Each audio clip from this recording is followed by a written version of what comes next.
Okay, I am back. I don't know how all these things work. Maybe I need to download a different camera, but I just realized that always when I get to like 30 minutes, is it's just too big, I guess. So it just tells me that I'm exceeding the limit. So I'm hoping that we got the last part in that, which I had read from where Yah was, looking for Adam, and Adam was telling him I was afraid because I was naked, and you could, it was clear to Yah, that he was acting in a way that he wasn't created to act. He was responding to his creator in a way he wasn't created to respond to his creator. He was acting in this world in a way that he wasn't created to act, or experiencing life in a way that he wasn't created to respond to experience life. And he was having emotions that he was never designed to have. Man wasn't designed to have fear and be afraid and be all insecure and stuff. But this is what happened when we talk about this whole idea of man dying that day to the God conscious. And so Yah said, have you eaten from the tree? Because that's the only way that you would be talking to me this way. Like, we wouldn't be having this conversation like this. Not like this, if you eat from the tree of the knowledge of good and evil. So then he said, the woman you gave me. And basically put the blame on her. No longer now flesh of my flesh and bone of my bone, but the woman you gave me. And the reason I'm repeating this is because, like I said, I don't know when it cut out. And I just want to hopefully make sure that I'm getting this in, that we're hearing this. Because this whole idea of consciousness and whatever the condition of our consciousness is, this is what we're acting out of. It is our basis for reality. So in his reality and in his world, I would not be here if it was not for her. Like, you put her here with me. So basically it's almost like your fault indirectly, because you put her here. She gave me the fruit and I ate. Not that, not that you make me a conscious individual and I didn't really have to do anything. I really should have just stayed with what you told me to do. And if I had been keeping the garden and gardening it the way that I should have, I would not be here. And she probably would not be here either. So, so we kind of see how this whole relationship, this man-to-man relationship was impacted. Because I can almost guarantee you that, they had one child kill another child, and, they were driven out of the garden and they lost everything. And we're going to see, I'm sure things were very different between them after that. They probably were never the same after that. I don't know what it was like, but I can imagine as a human being that it was very different for both of them. So I'm going to go ahead and pick it up at verse 13. So verse 13 says here, and the Lord God said to the woman, what is this that thou hast done? Continuing, it says in verse 13, and the woman said, the serpent beguiled me, and I did eat. And the Lord God said unto the serpent, because thou hast done this, thou art cursed above all cattle, and above every beast of the field. Upon thy belly shalt thou go, and dust shalt thou eat all the days of thy life. And I will put enmity between thee and the woman, and between thy seed and her seed, and it shall bruise thy head, and thou shalt bruise his heel. And unto the woman he said, I will greatly multiply thy sorrow and thy conception in sorrow. Thou shalt bring forth children, and thy desire shall be to thy husband, and he shall rule over thee. And unto Adam he said, because thou hast hearkened unto the voice of thy wife, and hast eaten of the tree of which I commanded thee, saying, thou shalt not eat of it, cursed is the ground for thy sake. In sorrow shalt thou eat of it all the days of thy life. Thorns and thistles shall it bring forth unto thee, and thou shalt eat of the herb of the field. In the sweat of thy face shalt thou eat bread until thou return to the ground, for out of it thou wast taken. For dust thou art, and unto the dust shalt thou return. And actually I read through verse 19, and I thought that was really important to do that, because going back, I think a lot of times we look at sin and wrongdoing, and like we'll even read this, and somehow we sometimes think that that those consequences, like that punishment Yah gave out, was somehow separate. Like it was a punishment for a thing they did. But we don't connect the two as in it was a natural byproduct. So this goes back into kind of what I was talking about a little bit earlier. Yah creates the heavens and the earth by his breath, by his word, by what he spoke. Everything is held together that way. Everything is powered that way. Everything operates to its optimal that way. Everything relates to everything else that way. It was very good because it was the result of his breath is what brought it forth. He makes man, he forms him from the dust of the ground. He blows into man his breath of life. Man becomes a living being. The same thing that makes the earth work in the way that it works is the same thing that he blew into man. So now you have this conscious being who has this capacity, who has this word in him. And it's the word that created this whole universe and this earth. That word that's in him is the same word by which he's going to govern, by which he's going to be steward over what Yah has given him as his domain. And that's the thing that's going to keep everything in order. It's this whole perception. This word created this perception, this way of being, this way of existing, this way of knowing the world, this way of experiencing life and knowing life. And that was what he was supposed to protect. And that, because that was the way that Yah created him to function. And when he decided to operate out of a different knowledge base, there were natural consequences that came as a result of that.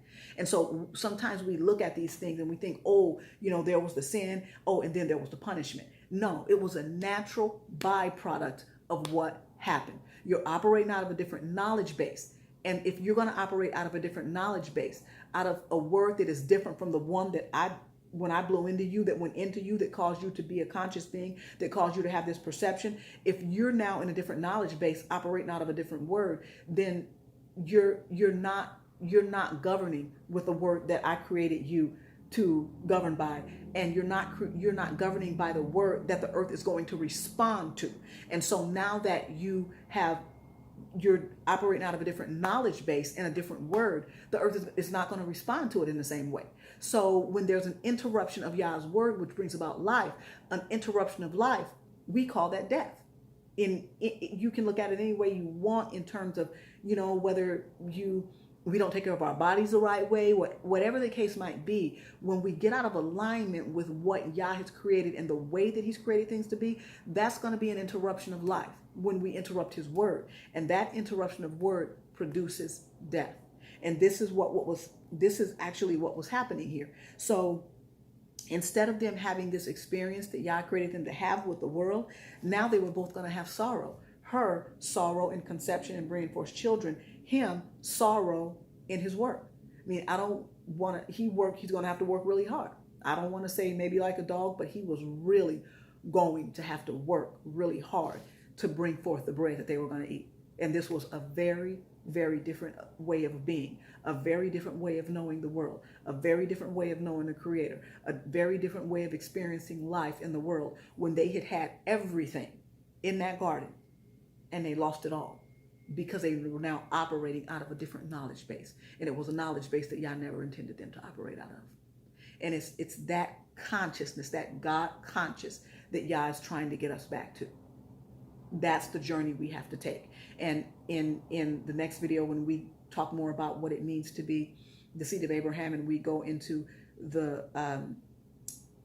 coming in of the new and better covenant, we're going to see how Yah talks about our consciousness being cleansed by the sprinkling of his blood. And that word conscious means to see completely.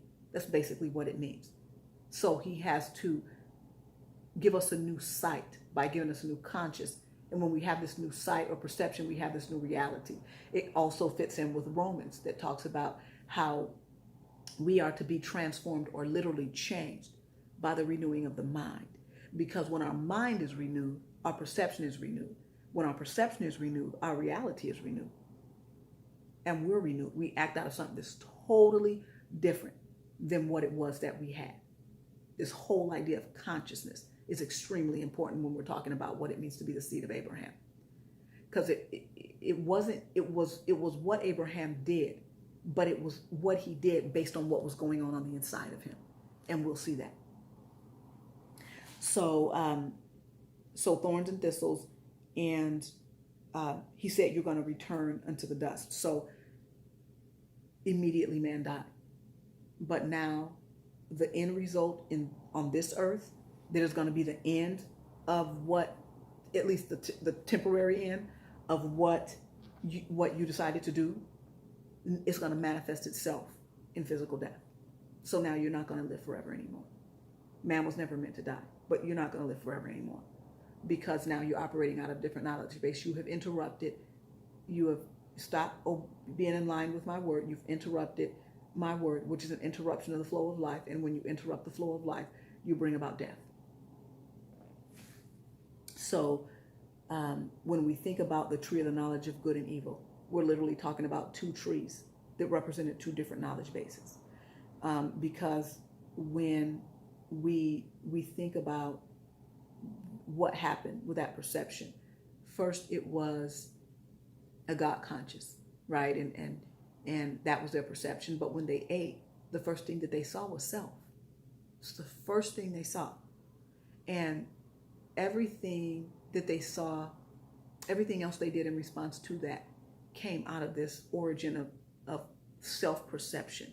So now when they ate from the tree, we have self-perception, we have self-knowledge, we have self-desire, we have self-ambition, we have selfishness, we have self-centeredness, we have all these different things that really at the base of it all has to do with self.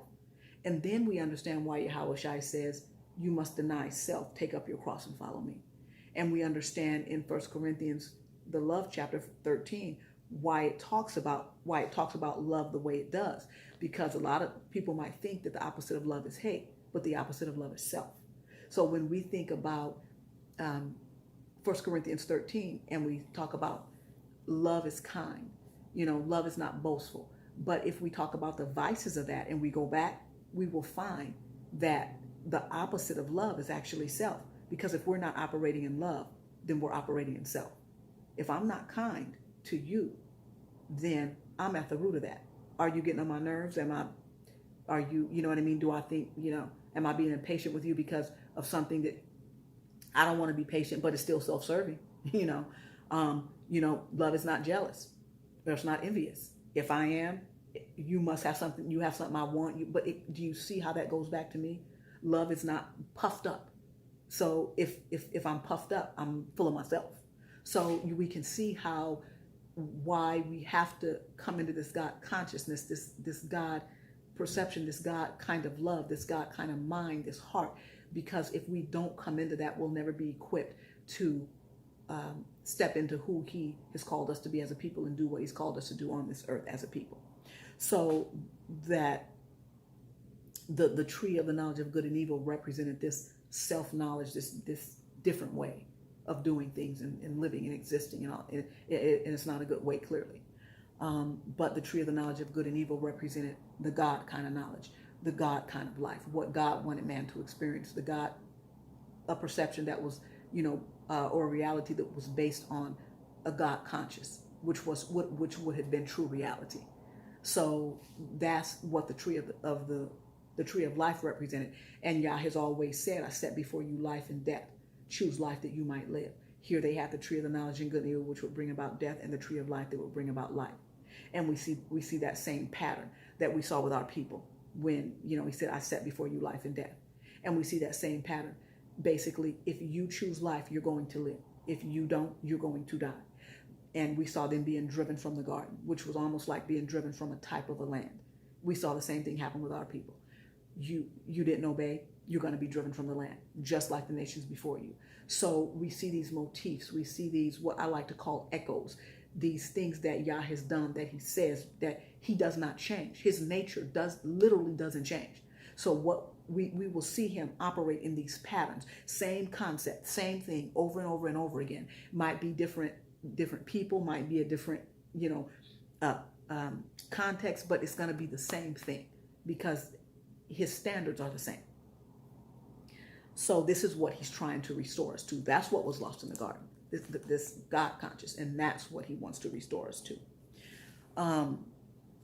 Let's see here. So the last thing I think I want to share, and I think I said a little bit of this before, but it's okay because I'm going to say it one more time. And then I'm going to go ahead and close out. Shucks.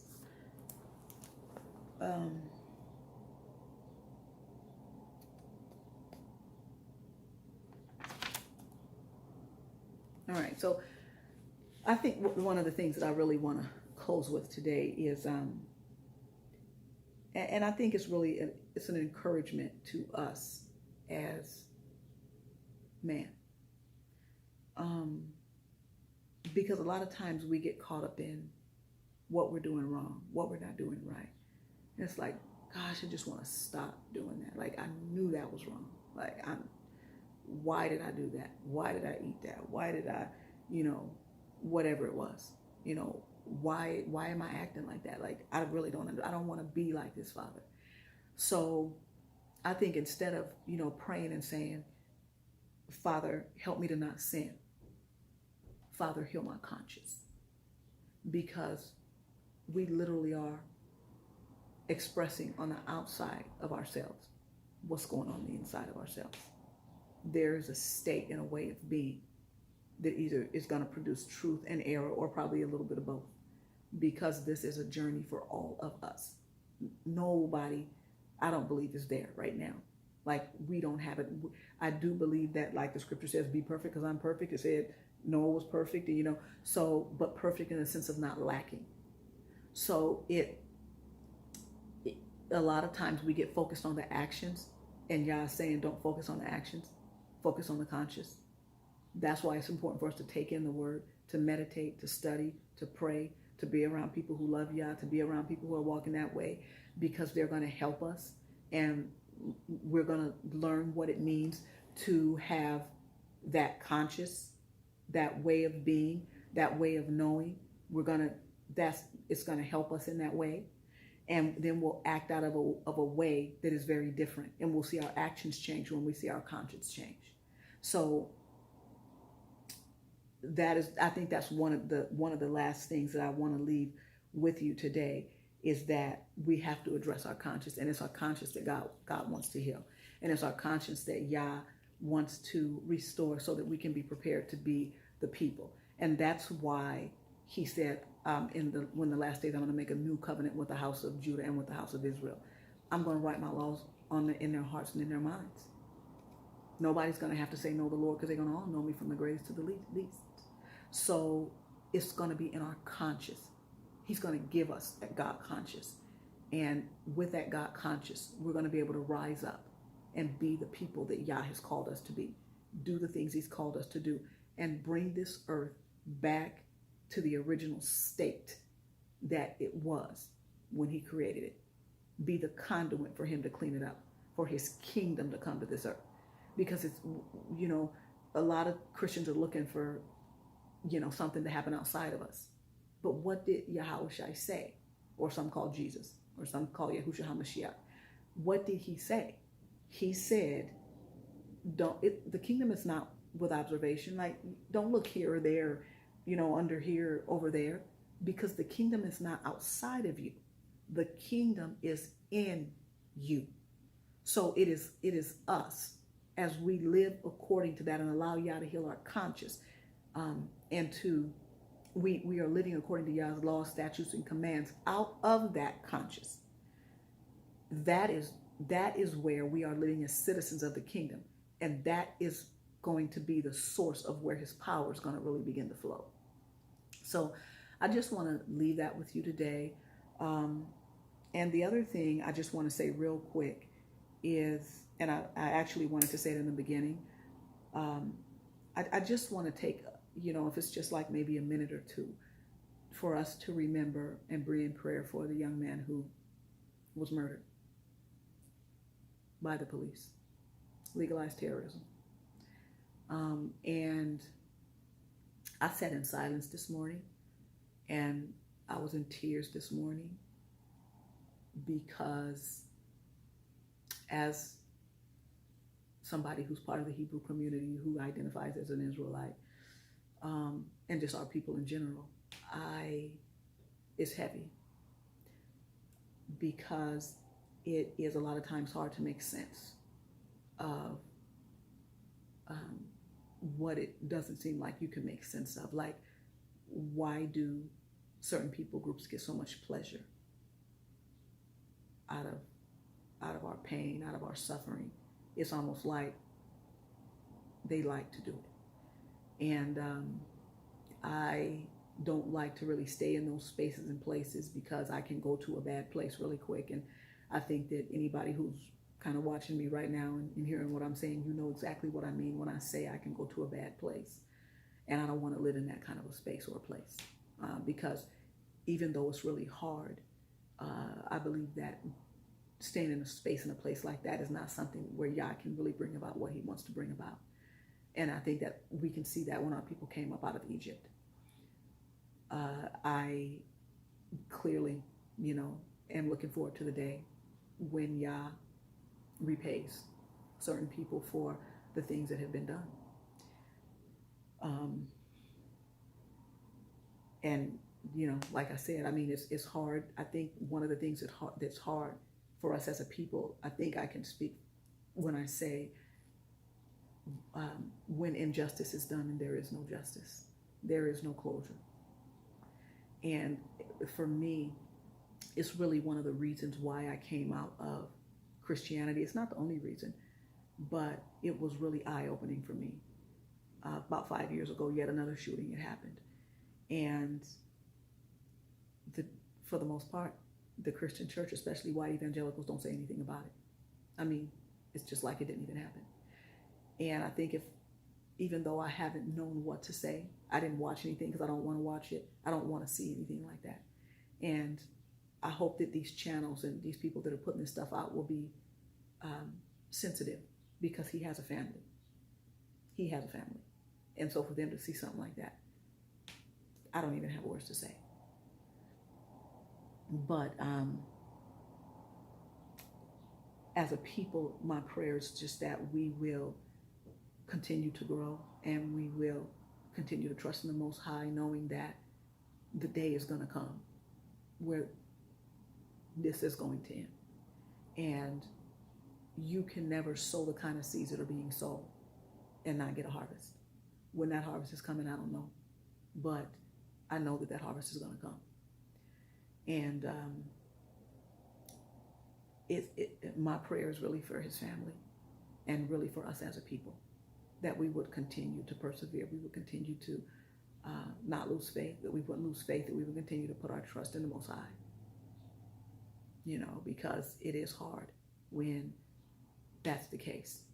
And if I wasn't silent and I had one thing to say, I would say shame on you, evangelical Christians, especially the white evangelical Christians. Shame on you. Because if you want to sit here and call yourself my brother or sister, and you want to say that we're all in the family of God, how many families do you know that would allow somebody to continuously be unjust to somebody that you love and care about, and you turn your head and don't say anything at all? Don't you dare call me your brother. Don't you dare call me your sister. That's really all I have to say about that. Other than that, I don't know what to say. I'm like you. I'm sure that there's a lot of people who are just kind of sitting, like you don't even know what to do, because being angry doesn't help. Being, protesting doesn't seem to help. It's just one of those things where it's like, Father, I need you to help us. Some people are saying, oh, go here, go to this place, or whatever the case might be. Well, that would be great if there weren't other people there that were going to do the same thing. So it's, it's just one of those things where we just have to continue to put our trust, continue to hope, put our hope in the Most High, that the day is going to come where he's going to end all this, and where those who have hated us without cause, and who have murdered us without cause, and who have done all these things to us without cause, their day is going to come. So I don't say that in anger. I don't say that in resentment. I don't say that in anything. But I'm just saying that you cannot plant seeds and not get a harvest. So I want to end this by saying, may Yah bless you and keep you. May he be gracious to you. May he make his face shine upon you. May he give you peace. May he protect our families. May he protect our people. And may he continue to heal us in our conscience, so that we as a people can rise up and be who it is he's called us to be, and do in this earth what it is he's called us to do. And that is to be a light to the Gentiles, and that is to govern this earth and bring it back into the order that he wanted it to be from the beginning. And on next video, and I plan to have that out within the next few days, I want to talk about part 2 of what it means to be the seed of Abraham.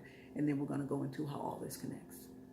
So have a beautiful day. Enjoy your day. Enjoy your families. Shalom.